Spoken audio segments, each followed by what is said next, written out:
Moila sumati Assam ramna sambya ke lubli gumza namai aga kapi long dia ga dia nam pungwa gana namai penui paini te rarang ai beza namai te chu za potwa luai dele ida za nui Zeliangrong ma Heraka ma pa gyak te rabdu haim na te samra haim na gyak kan te ra haim na lui kan te ra che beza suna dia nam pungwa bo moila bo na te lia rai dele za haim na Abraham za li kamra haim na pok ya kam te kamra che beza nang nui du rang de sie le nang nui du te mam ram du min mi che te do na nam pung wam bo mai te lia rai de le haim na ngolu da haim na za li kamra de le suy đó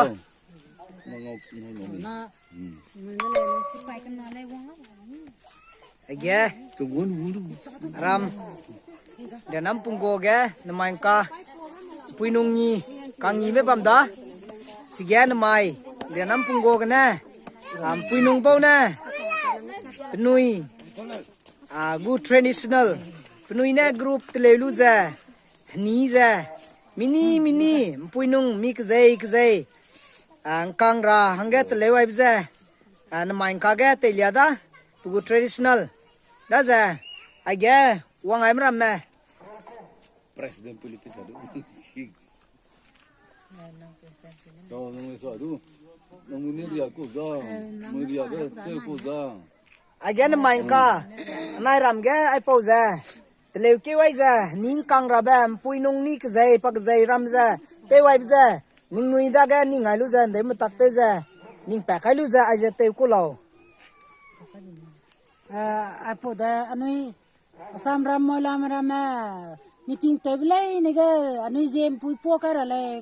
da kana miram gudu te pe ngau mere le ram de nam pung ko ga president secretary temina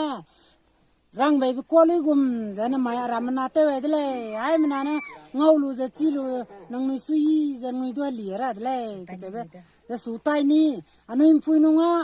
pelung man tu ya lu mi pai ngom chim ko da kana nam anai ka ga dai re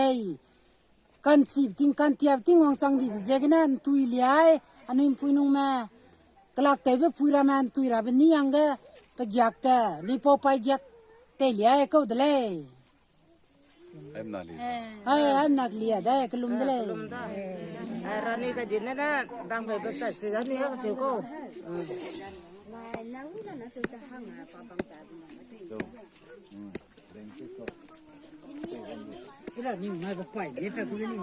ai đó nuôi ni ra ai ra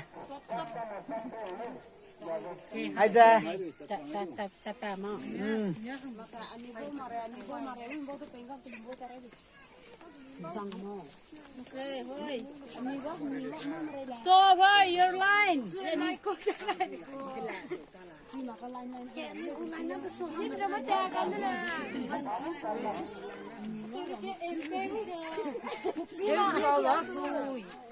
ni ra ai ga ka